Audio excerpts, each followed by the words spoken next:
मैं गारंटी लेता हूं कि 1 घंटा भी रोज पढ़ना चालू कर दिया तो वो व्यक्ति क्लास का टॉपर भी जा सकता है। ऐसा कह के कुछ % चांस में उस व्यक्ति की रुचि को आप दोबारा शुरू कर सकते हैं, बच्चे को पढ़ने के लिए फिर प्रेरित कर सकते हैं।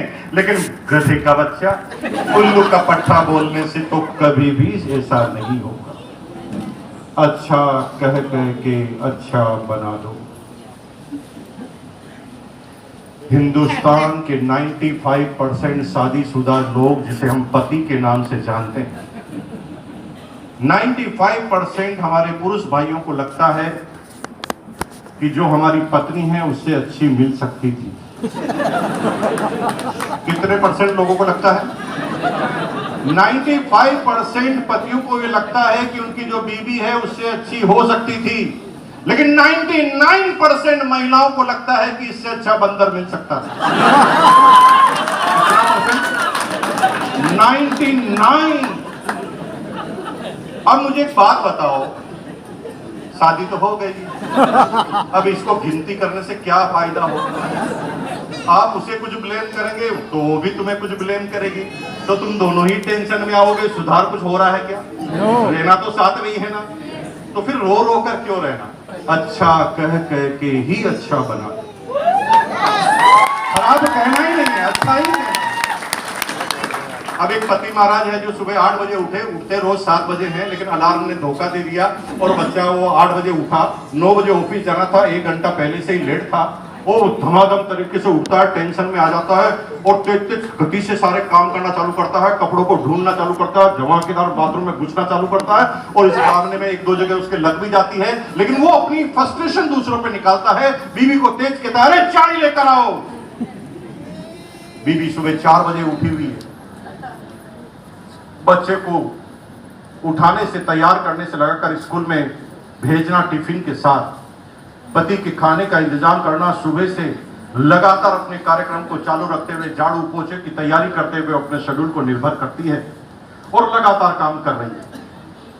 अब आपकी बीवी से गलती तो इसलिए हो जाती है क्योंकि वो काम करती है, तुम करते ही नहीं तो गलती होगी क्या? हेलो, काम करने वाले से ही गलती होती है ना, जो काम नहीं करे। एक आदमी पूरे दिन में सो रहा, कितनी गलतियां होगी उससे? गलती तो होगी नहीं, गलती तो उसी से होगी जो काम कर रहा है। काम करने वाले से अक्सर गलतियां हो जाती है। बीवी जल्दबाजी में चाय लेकर आई, शुगर डालना, शक्कर डालना भूल गई। अब आपका दिमाग तो पहले ही फ्रस्ट्रेशन में था। 1 घंटा आपने अपनी गलती की वजह से आप लेट उठे थे, आपने चाय की चुस्की मारते ही तेज चिल्लाया, दिमाग खराब है, दिमाग खराब कर दिया। सुबह सुबह चाय बनाना नहीं आता, इतने साल शादी को हो गए। तुम अगर बार बार बीवी को ऐसा बोलोगे ना, तो एक दिन बीवी तुम्हारे को कहेगी, तुम्हारी चाय कल से तुम ही बना लो। ज्यादा बोलोगे तो इससे अंतिम कुछ है ही नहीं। बार बार आप टोका टोकी करोगे तो कहेगी, भाई तुम ही बना लेना चाय, तुम अच्छी बना जानते तो तुम ही बना लेना। ऐसा कह के आप अपने दिमाग को खराब कर सकते हो, अपनी दिनचर्या को खराब कर सकते हो और अपने भविष्य को खराब कर सकते हो। ऐसा कहना नहीं। मकसद तो चाय में शुगर नहीं है ये बताना ही है ना, तो इसको इतना फ्रस्ट्रेशन से बोलने की जरूरत क्या है? आपने चुस्की मार के पता कर लो कि शुगर नहीं है, और शुगर नहीं है जिस बात का जो ही तुम्हें पता चल जाए, तुम सेक्सी निगाहों से पत्नी का हाथ पकड़ो और अपनी तरफ खींचो और कहो, कितना काम करेगी? काम काम काम काम, पूरे दिन भर काम। अरे तुम मशीन है क्या? कोई फर्ज बनता है कि नहीं बनता पति के साथ बैठकर एक चाय पिए?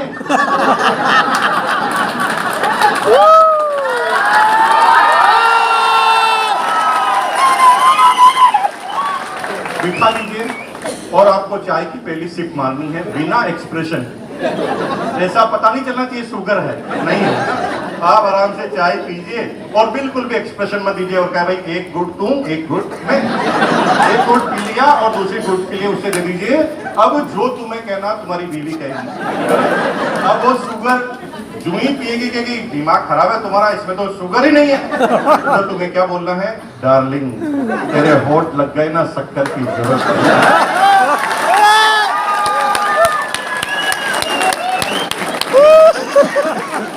ऐसा करने से क्या होगा बताऊं आपको?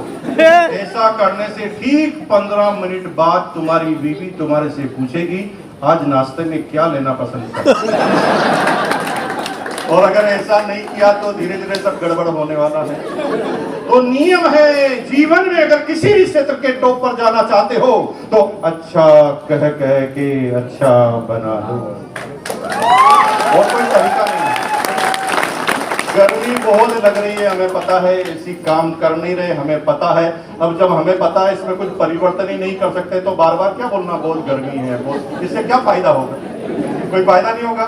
आपको ना वाह यार कितनी गर्मी, पहली बार ऐसा एहसास हो रहा है कि गर्मी भी कुछ है, मजा आ गया। और पड़ोसी को चार्ज करना, भाई साहब क्या तुम्हें पता है दुनिया के हर बड़े काम गर्मी में ही होते हैं और गर्मी से ही होते हैं। खुद चार्ज हो जाओ, सामने वाले को चार्ज कर दो, क्योंकि स्थिति में परिवर्तन आप नहीं कर सकते तो स्थिति में सुधार तारीफ करने से ही किया जा सकता है। आज का रूल है अच्छा कह कह के अच्छा बना दो।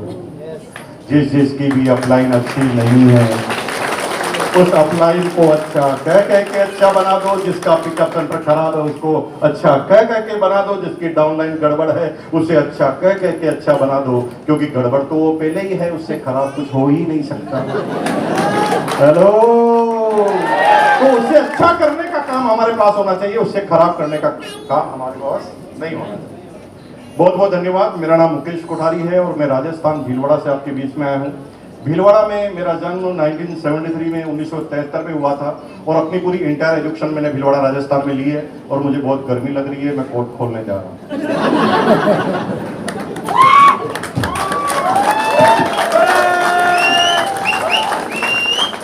बहुत कम मौका आता है जब मुझे अपना कोट खोलना पड़ता है। ये कितनी शानदार जगह है जहां पर मुझे कोट खोलने की अपॉर्चुनिटी प्राप्त हुई है। बाकी कोई अपॉर्चुनिटी मिलती नहीं है। बहुत बहुत धन्यवाद। 1973 में अपने जन्म के बाद, अपनी इंटर एजुकेशन लेने के बाद एक प्राइवेट नौकरी से मैंने अपना इकोनॉमिकल करियर चालू किया था। प्राइवेट नौकरी से मुझे नौकरी क्यों चालू करनी पड़ी, क्यों इकोनॉमिकल करियर चालू करना पड़ा? क्योंकि मेरे पिताजी करोड़पति थे। Yes, no sir.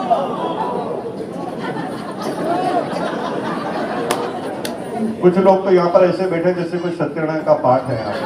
हर चीज में ही स्वाहा बोल रहे। एक बार बिना सोचे समझे स्वाहा बोल दिए, भाई साहब अभी तक पीछे गले पड़ी हुई है कि नहीं पड़ी है? सोच समझ के बोलना है, बिना सोचे समझे नहीं बोलना है। जो पूछा जाए उसका जवाब दीजिए, सोच समझ कर दीजिए। परिवार का जो इकोनॉमिकल बैकग्राउंड मेरा अच्छा नहीं था। 6 भाई बहनों का मेरा परिवार था। पूरी फैमिली में सबसे छोटा था प्राणी में। छोटे बच्चे अक्सर माँ बाप के प्यारे होते हैं, लेकिन मेरे साथ ऐसा नहीं था। मैं एक अतिरिक्त जिम्मेदारी के रूप में पैदा हुआ। मेरे पिताजी जब मैं 9वीं क्लास में था तब फादर रिटायर्ड हो गए थे, डिफेंस सर्विसेज में थे, फिटनेस साथ नहीं दी थी। वक्त से पहले उनको कंपल्सरी रिटायरमेंट लेना पड़ा। और जब पिताजी का रिटायरमेंट हुआ 250 रुपए पेंशन आया करती थी, 250 रुपए मकान का किराया, टोटल फैमिली की इनकम 500 रुपए। 6 भाई बहन स्कूल और कॉलेज में पढ़ा करते थे। महंगाई ज्यादा नहीं थी लेकिन 500 रुपए भी ज्यादा नहीं थे। सभी प्रॉब्लम में थे, चैलेंज में थे, लेकिन माँ बाप को, मेरे माँ बाप पर मुझे गर्व महसूस होता है। सैल्यूट करने का मन इसलिए करता है कि ऐसी परिस्थितियों में जब हिम्मत हारी जा सकती है, हाथ खड़े किए जा सकते हैं, उन्होंने अंतिम छोर तक हिम्मत नहीं हारी और हम सारे बच्चों की एजुकेशन को कंप्लीट कराया। जब मैंने बीकॉम का एग्जाम दिया तो पहली बार मेरे माँ बाप को मैंने मुस्कुराते हुए देखा, फर्स्ट टाइम। उससे पहले आर्टिफिशियल तो वो मुस्कुराते थे, लेकिन कहते हैं ना टारगेट पूरे होने की मुस्कुराहट और आर्टिफिशियल मुस्कुराहट में बहुत अंतर होता है ना। नंदन मिश्रा जी का और सुनील जी का जब स्टार रूबी का टारगेट था, जब ये पूरा होता तो इसकी मुस्कुराहट को बोलता नहीं है, स्माइल प्लीज, ऑटोमेटिक मुस्कुराहट निकलती है। कोई फोटोग्राफर को बोलने की जरूरत नहीं है, अंदर की मुस्कुराहट होती है। तो मेरे माँ बाप इसलिए मुस्कुरा रहे थे कि उनका काम खत्म हो गया, उनका अंतिम टारगेट पूरा हो गया। लेकिन उनकी मुस्कुराहट मुझे टेंशन में डाल रही थी। वो मुझे मुस्कुराहट में बता रहे थे कि हमारा काम खत्म, तेरा चालू। और मैंने बिना इंतजार किए प्राइवेट नौकरी से अपना करियर चालू कर दिया। 750 रुपए की मेरी पहली इनकम थी। पैसों के प्रति मेरा बहुत लगाव हुआ करता था बचपन से। ऐसा नहीं कि इकोनॉमिकल करियर मैंने पहली बार बीकॉम में चालू किया था, मैं 6ठी क्लास से बिजनेस करता आया। पैसों की बात इसलिए दिमाग में आती थी कि परिवार में जब भी कोई तनाव और टेंशन होती थी तो उसकी वजह पैसा होती थी। तो दिमाग में एक ही बात थी कि भैया आप पैसा कमाना। और 6ठी क्लास में मैंने सबसे पहले एक पतंग की दुकान लगाई। 1 रुपया 60 पैसा मैंने टोटल पूंजी पूरे साल में इकट्ठी की थी। बच्चे टॉफी खाते थे और मुझे चिढ़ाते थे, तो भाई साहब मन में एक ही टारगेट था कि नहीं, मैं इसकी तरह नहीं बनूंगा, मुझे पैसा इकट्ठा करना।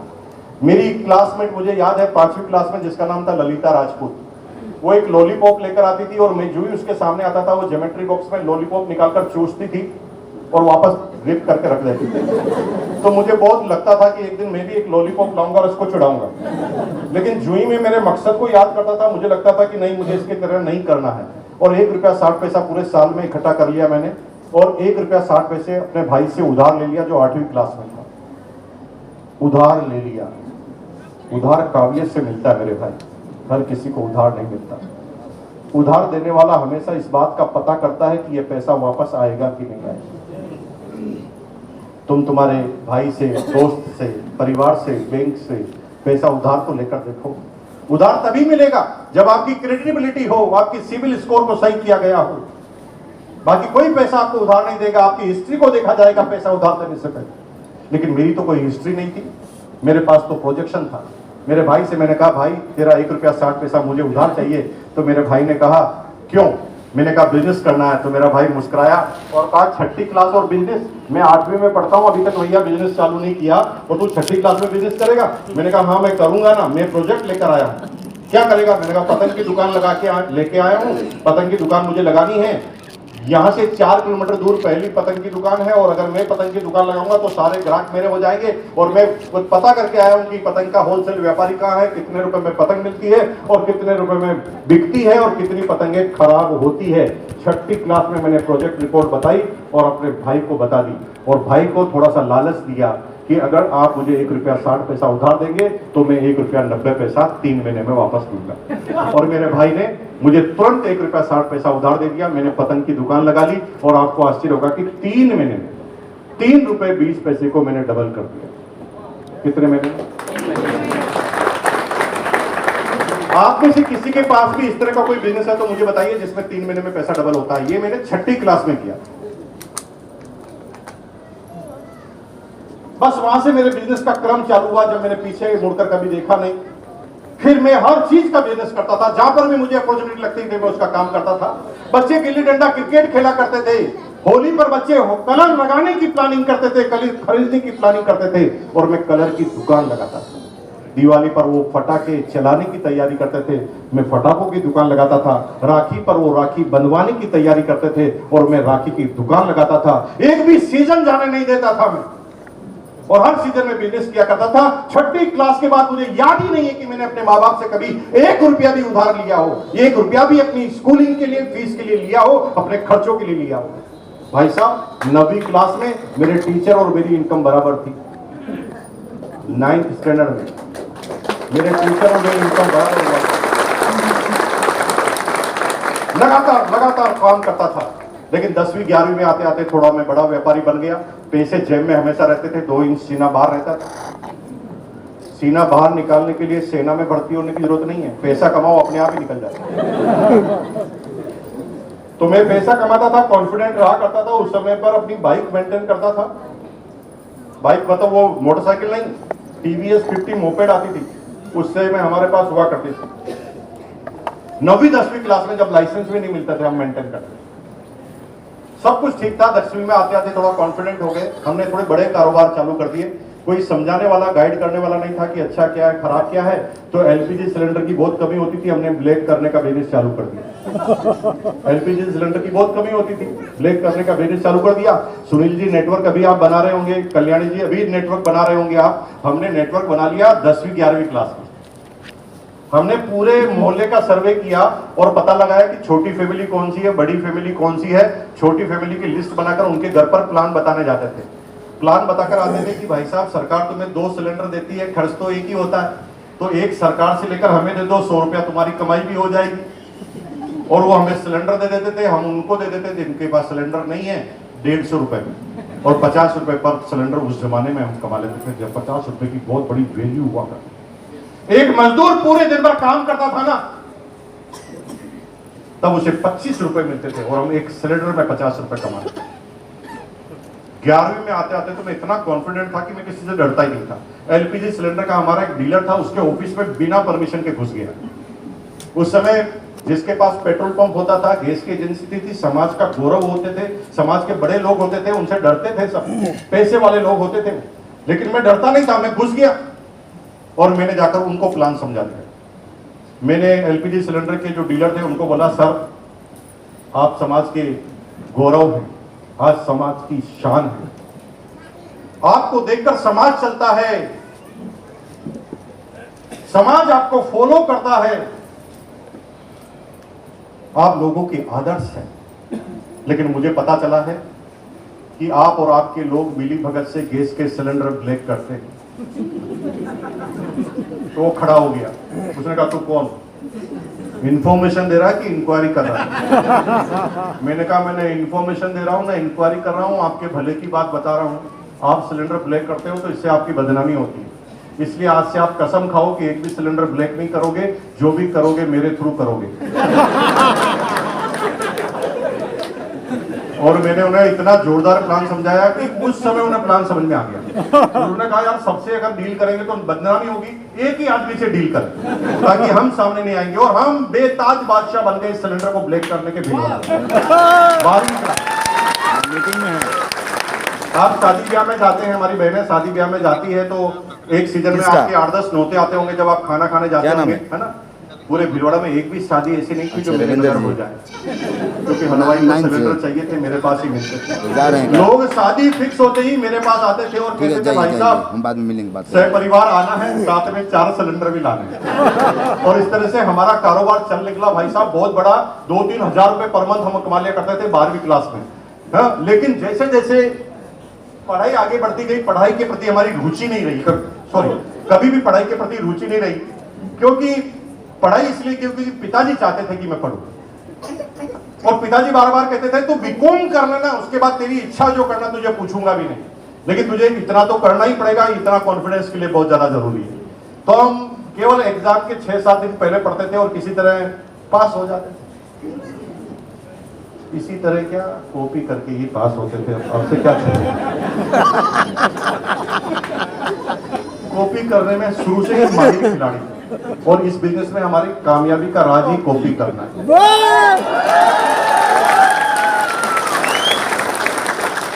कॉपी करने में मैं इतना माहिर खिलाड़ी हूं, आपको बता देना चाहता हूं, जिससे मैंने कॉपी की ना, गणित में उसके 95% मार्क्स आए और मेरे 97। मजे की बात है कि नहीं।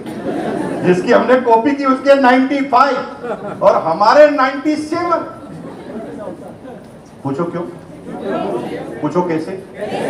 हम कॉपी करने में माहिर थे इसलिए क्योंकि हम केवल आगे से थोड़ी कॉपी किया, हमने पीछे से भी कॉपी किया, दोनों तरफ से। जहां से देखा हमें ये इसमें ये होशियार है तो इससे कॉपी कर लिया, इसमें ये होशियार है तो इसमें कॉपी कर लिया। और इस बिजनेस में कामयाबी का भी यही राज है, जो इसमें होशियार है उससे कॉपी कर लेते, जो इसमें होशियार है उससे कॉपी कर लेते, और कैसे भी कर कर यहाँ पर आ गए कॉपी कर कर।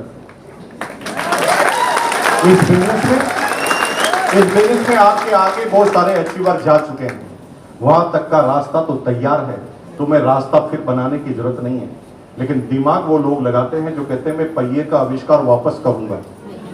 इससे क्या फायदा होगा, पहिए का आविष्कार तो हो चुका है। तुम जहां तक आ गए, जिस कॉपी तक, जहां तक डायमंड तक लोग पहुंच गए हैं, वहां तक का रास्ता बना हुआ तैयार पड़ा है, तुम्हें रास्ता बनाने की जरूरत नहीं है। लेकिन कुछ लोगों को सिर फोड़ने में मजा आता है।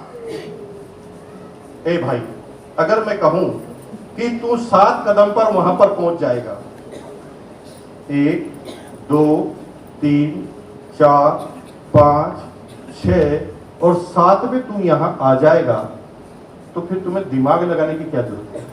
लेकिन 99% आदमी दिमाग लगाते हैं, वो केवल याद रखते हैं 7 कदम, वो याद नहीं रखते कदमों पे कदम। वो क्या याद रखते हैं, 7 कदम, तो किधर भी 7 कदम चल जाते हैं। 1, 2, 3, 4, 5, 7 बढ़ा। मैंने कहा कदमों पे कदम, थोड़ा टाइम जरूर लग जाए, लेकिन कदमों पे कदम रखना है, बहुत ध्यान से देखना है कि निशान कहां है।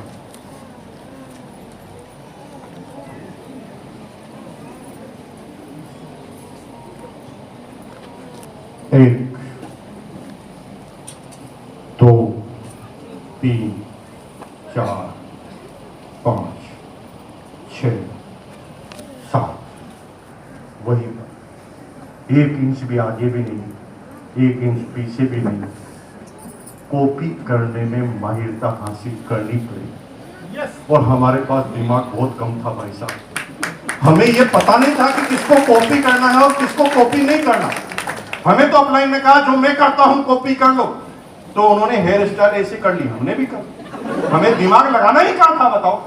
हम पहले अमिताभ बच्चन की तरह बाल बाजते थे, फिर लेकिन उसने कहा यूं मांग करनी, हमने यूं कर ली। उन्होंने कहा टाई पहनो, हमने टाई पहनना चालू कर दिया। उन्होंने कहा हमेशा सूट में रहना, हमने सूट में रहना चालू कर दिया। उन्होंने कहा रोज प्लान बताओ, हमने बताना चालू कर दिया। उसने कहा 5 बताओ, हमने 5 बताना चालू कर दिया। और सिटी से बाहर निकलो, हमने बाहर निकलना चालू कर दिया। कॉपी करते गए, दिमाग इतना सा भी नहीं लगाया। जो दिमाग लगाते हैं उनको नौकर रखा जाता है, हम तो मालिक। जो आगे जा चुका है उसको कॉपी कर डालते हैं, हम भी वही के बाद पर पहुंच जाते हैं। तो भाई साहब, जैसे तैसे मेरा बीकॉम का एग्जाम हुआ, जैसे तैसे मैं पढ़ लिख कर पास हुआ। ज्यादा अच्छे परसेंटेज नहीं थे, लेकिन बस पिताजी को खुश करने के लिए बीकॉम करना था। और बीकॉम का एग्जाम देते ही मैंने प्राइवेट नौकरी करना चालू कर दी, बिना रिजल्ट का इंतजार किए। सोचता था कि जिस दिन नौकरी चालू हो जाएगी उस दिन लोगों को बताऊंगा पैसा कैसे कमाया जाता। पूरा महीना खतरनाक तरीके से काम किया। पूरा महीना काम करने के बाद मेरे हाथ में पहली सैलरी रखी गई 750 रुपए, जबकि मैं 3000 पहले ही कमाता था पार्ट टाइम।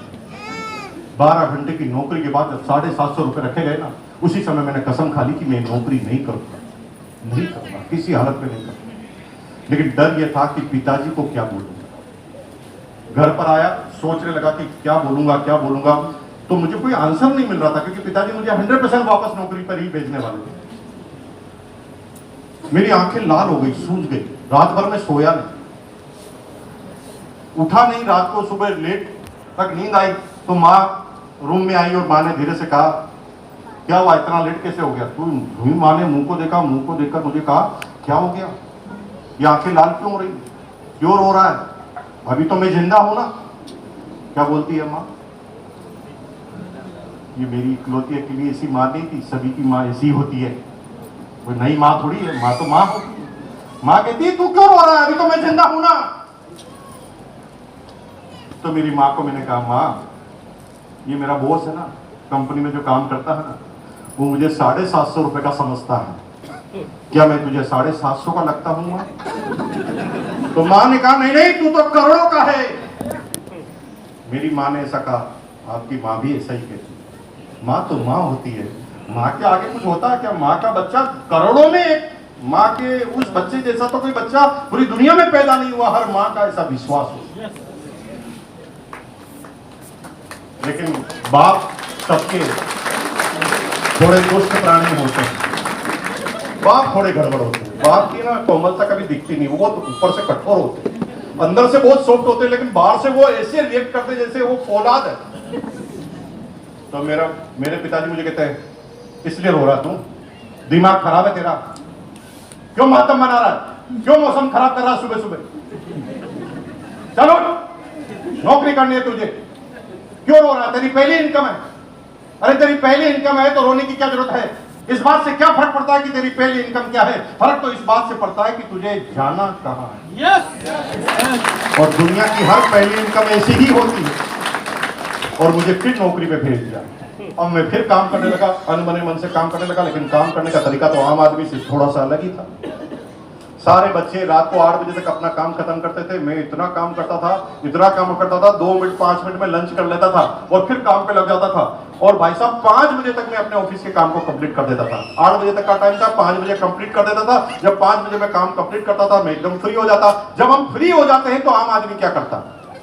आम आदमी करता है, चाय की दुकान पे जाता है, चाय पीता है, चस्की मारता है, 2 आदमी से गप्पे मारता है, दूसरे के काम को डिस्टर्ब करता है, मोबाइल देखता है। अभी लोग व्हाट्सएप देखते हैं, इंस्टाग्राम देखते हैं, टीवी देखते हैं, सीरियल देखते हैं, ओटीटी प्लेटफॉर्म पर कोई न कोई वेब सीरीज देखते हैं। फ्री होते ही यही करते, लेकिन हम ऐसा नहीं करते थे। फ्री होकर हम बॉस के केबिन में जाते थे और बॉस के केबिन में जाकर बैठ जाते थे। बॉस कहता था हम कहते थे काम कंप्लीट। अब बॉस के पास भी कोई तरीका नहीं था, उसने कहा ठीक है कंप्लीट है तो बैठ जा। हम उस केबिन में इसलिए बैठते थे कि हम इस बात का पता लगाना चाहते थे कि मेरा बॉस ऐसा क्या करता है कि मेरा बॉस है, मेरा बॉस ऐसा क्या करता है कि मेरा बॉस है। और हम धीरे धीरे बॉस के काम को चेक करने की कोशिश करते थे। बॉस हाथ में कैलेंडर लेते थे, हम गर्दन थोड़ी बाहर निकाल लेते थे। ये क्या टाइप करता है, किसको किससे मल्टीपल करता है, कौन से फिगर को कहां पर लिखता है। हमने 5 दिन में ये पता कर लेना था कि बॉस करता क्या है।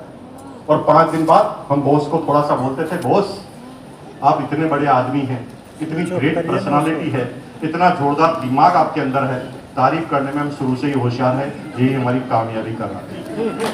इसे मस्का लगाना नहीं कहते, इसे काम को स्मूथ करना सिखाते हैं। जब हम किसी को थोड़ा सा भी रेस्पेक्ट देते हैं, थोड़ा सा भी उसकी अच्छाइयों के बारे में बताते हैं, सामने वाले आदमी को बहुत अच्छा लगता है। मैं कह सकता सर आप इतने बड़े आदमी हैं, इतना सब कुछ आपके पास है, क्या आप छोटे मोटे काम करते हैं? तो बॉस कहता बेटा ये छोटे मोटे काम नहीं है, इस पे कंपनी टिकी हुई है और ये बहुत जोरदार काम है। मैंने कहा सर मुझे पता नहीं जोरदार अच्छा क्या है, मैं तो ये सब सोचता हूँ कि ये काम तो मैं भी कर सकता हूँ। होगा तू कैसे कर सकता? होगा मैंने 5 दिन तक सर आपको देखा है, आप चाहे तो करवा के देख लो। वो मेरे से 3-4 एंट्री कराता, उसे कॉन्फिडेंट होता कि ये तो आता है, इसको तो आता है। अब मैं बॉस का काम करने लग जाता और बॉस निश्चिंत हो जाता, क्योंकि बॉस को तो कुछ करना ही नहीं था। बॉस इधर उधर घूमने लगा, मैं उनका काम करने लगा। धीरे धीरे बॉस के सारे काम हमने टुकुर सारे काम ही बॉस एकदम फ्री। बॉस के पास कोई काम ही नहीं था, पूरे दिन पर इधर उधर घूमता रहता था, सैलरी बढ़कर आती थी और इंक्रीमेंट भी बहुत अच्छा लगता था, क्योंकि काम बहुत शानदार था। पूरे कंपनी में बॉस सबको छुट्टी दे देता था, लेकिन मुझे कभी छुट्टी नहीं देता, क्योंकि मैं जिस दिन छुट्टी पे जाता था उसका काम उलझ जाता था। तो एक दिन मैंने बॉस से कहा, बॉस कल मैं लंच के बाद नहीं आऊंगा। बॉस ने कहा क्यों? मैंने कहा सर बच्चे की फीस जमा करानी है, मैं घर से आते हुए जमा करा दूंगा, तू आएगा। अब बॉस मेरे काम करने और मैं बॉस के काम करूंगा। वो मेरे घर के, मैं भाई साहब मेरे को साबुन भी लानी पड़ती, पेस्ट भी लाना पड़ता, मैं बॉस को बता देता था नीसन को, और बहुत बड़ी मुश्किल से वो लेकर आ जाता था और मुझे ऑफिस में ही सप्लाई दे देता था। मैं बॉस के काम करता था, बॉस मेरे काम करने लगा। धीरे धीरे एक एक डिपार्टमेंट का काम करने लगा। सारे बॉस मेरे से खुश रहा करते थे, क्योंकि मैं सबके काम को मुस्कुराते हुए कर लेता। 5 साल तक तो मेरी कंपनी का मालिक मेरा नाम भी नहीं जानता था, लेकिन सारे बॉस मुझे जानते थे। एक बार मैंने 15 दिन की छुट्टी ले ली, बिना बताए एप्लीकेशन लिखी, 15 दिन की छुट्टी, पूरा ऑफिस ही सिर पर आ गया। अब सारे बॉस करे क्या, उनकी तो आदत ही खत्म हो गई काम करने की। कंपनी का मालिक आया ऑफिस में, उसने सबसे रिपोर्ट मांगी, तो सबने कहा सर रिपोर्ट नहीं मिल सकती। वो क्यों? सर मुकेश कोठारी छुट्टी पर है। बॉस पहली बार, कंपनी का मालिक पहली बार जाना कि हुई मुकेश कोठारी, लेकर आओ। सर वो छुट्टी पे है, घर से लेकर आओ। 4 मुस्टंडे घर पे भेज दिए मैंने, और मुझे कहा चलो बॉस ने बुलाया है। मैंने कहा मैं नहीं जाऊंगा, 15 दिन की छुट्टी है। वो कहा नहीं, इन्फॉर्म कर रहे हैं कि चल रहा है कि उठा के ले चले।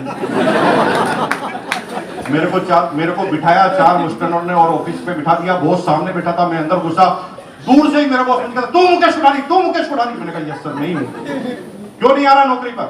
मैंने कहा सर सैलरी जो मिलती है ना वो परवड़ती। कितनी मिलती? मैंने कहा 3,500। चल कल से 4,000 कर देंगे, आ जाना। मैंने कहा नहीं 7।